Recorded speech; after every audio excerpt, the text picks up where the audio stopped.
ನಮಸ್ಕಾರ, ನ್ಯೂಸ್ 26ಗೆ ಸ್ವಾಗತ.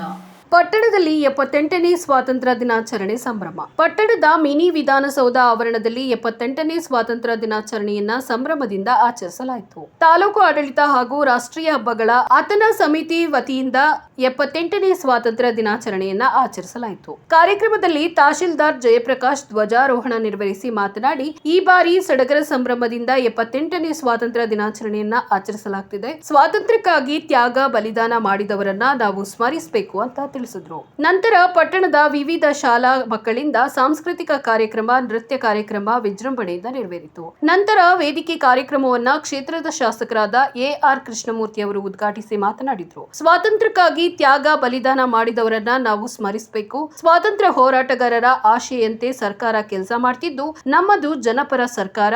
ನಾಡಿನ ಜನತೆಯ ಶ್ರೇಯೋಭಿವೃದ್ಧಿಗೆ ನಮ್ಮ ಕರ್ತವ್ಯವಾಗಿದ್ದು, ಜನತೆಗೆ ನೀಡಿದ ಭರವಸೆಯಂತೆ ನಡೆಯುತ್ತಿದ್ದೇವೆ ಅಂತ ತಿಳಿಸಿದ್ರು. ಈ ಕಾರ್ಯಕ್ರಮದಲ್ಲಿ ಕ್ಷೇತ್ರದ ಶಾಸಕರಾದ ಎ.ಆರ್. ಕೃಷ್ಣಮೂರ್ತಿ, ತಹಶೀಲ್ದಾರ್ ಜಯಪ್ರಕಾಶ್, ಮಹಿಳಾ ಪದವಿ ಪೂರ್ವ ಕಾಲೇಜಿನ ಉಪನ್ಯಾಸಕರಾದ ಉಮೇಶ್, ಪಟ್ಟಣ ಪಂಚಾಯಿತಿ ಮುಖ್ಯಾಧಿಕಾರಿ ಎಂಪಿ ಮಹೇಶ್ ಕುಮಾರ್, ಕೆಪಿಎಸ್ ಉಪ ಪ್ರಾಂಶುಪಾಲರಾದ ನಂಜುಂಡಯ್ಯ, ಎಚ್ಎಸ್ ರಾಧಾ, ಕ್ಷೇತ್ರ ಶಿಕ್ಷಣಾಧಿಕಾರಿ ಕಾಂತರಾಜ್, ಸರ್ಕಾರಿ ನೌಕರಿ ಸಂಘದ ಅಧ್ಯಕ್ಷರಾದ ವೈಎಂ ಮಂಜುನಾಥ್ ಸೇರಿದಂತೆ ವಿವಿಧ ಇಲಾಖೆಯ ಅಧಿಕಾರಿಗಳು, ವಿವಿಧ ಶಾಲೆಯ ಶಿಕ್ಷಕರು, ಶಿಕ್ಷಕಿಯರು ಹಾಗೂ ಶಾಲಾ ಮಕ್ಕಳು ಹೆಚ್ಚಿನ ಸಂಖ್ಯೆಯಲ್ಲಿ ಪಾಲ್ಗೊಂಡಿದ್ದರು. ವರದಿ ಎಸ್ ಪುಟ್ಟಸ್ವಾಮಿ ಹೊನ್ನೂರು, ನ್ಯೂಸ್ 26 ಕನ್ನಡ, ಚಾಮರಾಜನಗರ.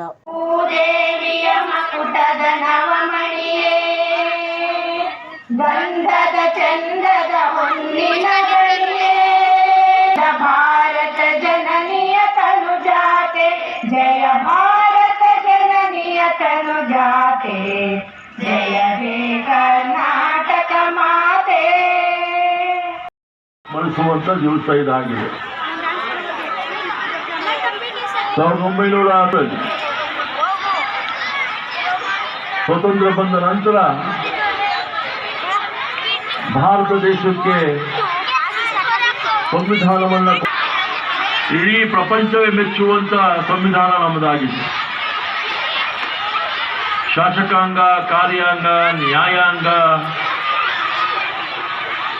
ಜನತೆಯ ರಂಗ, ನಾವೆಲ್ಲರೂ ಕೂಡ ಈ ಒಂದು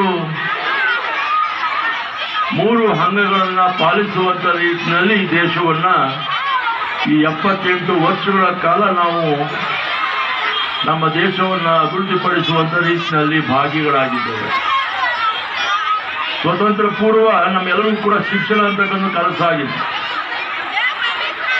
ಕೆಲವು ಸಮುದಾಯಗಳಿಗೆ ಮಾತ್ರ ಆ ಶಿಕ್ಷಣದ ಅವಕಾಶ ಸ್ವತಂತ್ರ ಪೂರ್ವ ಇತ್ತು.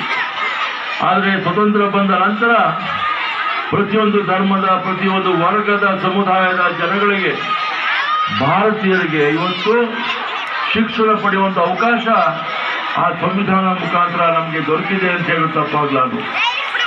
ವಿಶೇಷವಾಗಿ ಮಹಿಳೆಯರಿಗೆ ಬಾಬಾ ಸಾಹೇಬ್ ಅಂಬೇಡ್ಕರ್ ಅವರು ಈ ಹಿಂದೂ ಕೋಡ್ ಬಿಲ್ ಅನ್ನು ಜಾರಿ ಮಾಡುವ ಸಂದರ್ಭದಲ್ಲಿ ಮಹಿಳೆ ಒಬ್ಬ ವಿದ್ಯಾರ್ಥಿಯಾಗಿರ್ಬೋದು, ಯಾರಲ್ಲೇ ಆದ್ರೂ ಕೂಡ ಕಿತ್ತೂರು ರಾಣಿ ಚೆನ್ನಮ್ಮ ಅಂದ ತಕ್ಷಣ ಅಥವಾ ಸಂಗೊಳ್ಳಿ ರಾಯಣ್ಣ ಅಂದ ತಕ್ಷಣ ಎಲ್ಲರಿಗೂ ಮೈ ಬೆವರೇಳುತ್ತೆ. ಕಾರಣ ಆ ಸಂಗೊಳ್ಳಿ ರಾಯಣ್ಣ ಗಲ್ಲಿಗೇರಿಸೋದನ್ನ ನಾವು ಗಮನಿಸ್ಕೋಬಹುದು. ಅದಾದ ಮೇಲೆ 1857ರಲ್ಲಿ ಪ್ರಾರಂಭಗೊಳ್ಳುತ್ತೆ. ಅದನ್ನ ಬ್ರಿಟಿಷರು ಸಿಪಾಯಿದಂಗೆ ಪ್ರಥಮ ಸ್ವಾತಂತ್ರ್ಯ ಸಂಗ್ರಾಮ ಅಂತ ಹೇಳಿ ಗುರುತಿಸ್ತಾರೆ. ಸ್ವರಾಜ್ಯಕ್ಕೋಸ್ಕರ, ಸ್ವಧರ್ಮಕ್ಕೋಸ್ಕರ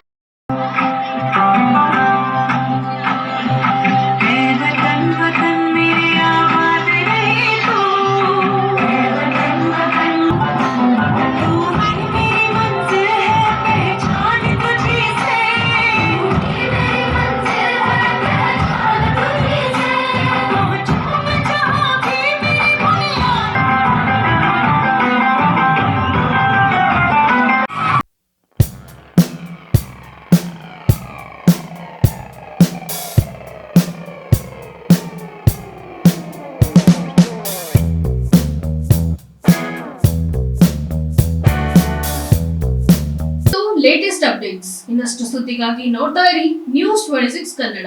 ನಾವು ನಿಮ್ಮೊಂದಿಗೆ.